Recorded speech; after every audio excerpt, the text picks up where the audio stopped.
Who's the most dangerous fighter in UFC now? Who's the Well, one? Jon Jones is still one of the, he's the best ever, the best of all time. But we have tons of guys that are, Islam, who is now the #1 pound-for-pound fighter in the world. The list goes on and on. Ilia Topuria is one of the best of all time. Max Holloway is still one of the nastiest guys on the planet. Lots and lots of really, really tough guys. If you get a choice of getting in a ring with peak Mike Tyson, peak Jon Jones, who are you going to choose? Jon Jones all day. And I'm the biggest Tyson fan of all time. Jon Jones is... No, I mean, who would you least want to get in the ring with? Oh, who would I least? Personally. I don't want to get in the ring with anybody. Of course. I'm 55 years old. Assume you're at your peak, Dana. But what I mean is, if you could get in a ring with one of those two, peak Mike Tyson, peak Jon Jones, who would you least want to get in the ring with? Otherwise, who would have been more dangerous? The answer is neither. I'm not getting in the ring with neither. In my prime, when I was young, you don't want to mess with either one. Jon Jones and Mike Tyson are two of the nastiest human beings ever. I interviewed Tom Aspinall in London. Another one. He wants to fight Jon Jones. He wants to fight everybody, man. He thinks he'll beat Jon Jones. Yes, he does. I love it. I love that. And a young, aggressive, talented heavyweight that he actually wants to fight all the best. The problem in this business is you have guys that say a lot of things publicly, but behind the curtains don't mean it. Don't really want these fights. Tom Aspinall is not that guy. Tom Aspinall wants to fight all the best in the world, and I love that. How good is he? Very good. We're going to find out, though. We make this Jon Jones fight, and obviously a fight like that for a young, talented heavyweight, and if he can win, he could beat Jon Jones. It's life-changing. He's got an amazing self-confidence. He just exudes calm, almost chilling self-confidence. If you're a fighter, you better have that. Yeah. That's what you'd have to have. If you want to be one of the all-time greats, that's exactly what you have to have. He said Jon Jones doesn't deserve to be the greatest of all time because of the drugs issue in his past. That I disagree with 100%. What you deserve and what you go out and get are two totally different things. When you think about Jon Jones and how good he really is, then you think about the lifestyle he was living outside of the Octagon, it actually makes it more impressive. There was an amazing moment after Donald Trump won back the presidency when they all went to Madison Square Garden to watch Jon Jones. And he won, and he leapt out, and he had his belt, and he gave it to President Trump. You were there, I think Joe Rogan, everyone was there. What did you make of that moment for you personally? That was quite something, wasn't it? Yeah, the entire night as a whole was awesome. He had just won the election. He walks into the place erupts and goes crazy. This standing loud ovation for however long it lasted.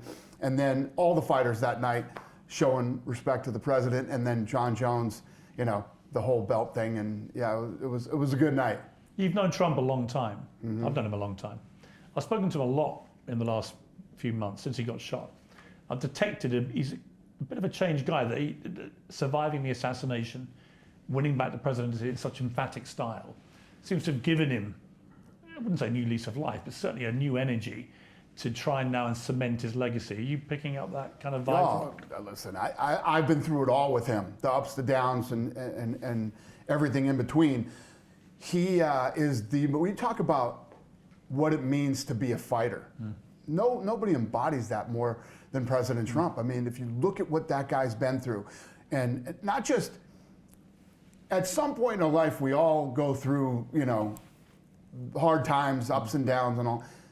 Assassination attempt. This guy was this close half an inch to being assassinated. And the way he fought through that and bounced back from it is just... And then a few weeks later, the guy hiding in the bush at the golf 100%. course. He came within 4 minutes of being killed then. Right. And they're trying to imprison him throughout that last year. There's a lot going on, isn't there? And yet, the iconic image of that whole campaign was when he got shot standing up and saying, fight, fight, fight. When you saw that, what did you think? That's it, he's won the election? Yeah, I didn't think that. I look at him as a friend. Yeah. I called him. I was flying to Italy when that happened, and my wife woke me up and said they just shot, President Trump. I was freaking out, texting the family, and when I landed, I called him, and he was already home from the hospital, and unfazed.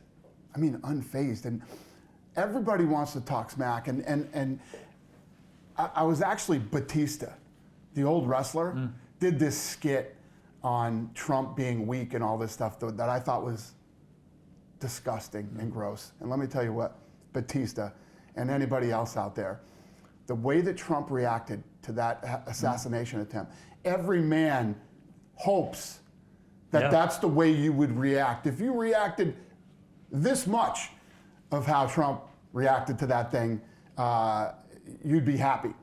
That was one of the most, solid. You want to talk about who you want to be the president of a country, is the way that Trump reacted to that assassination attempt. When you spoke to him that night, what did you say to him? Why are you doing this? Stop.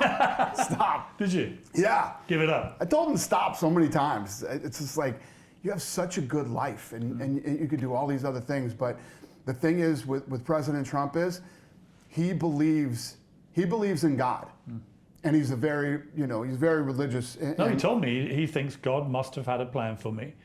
He wanted me to survive that bullet.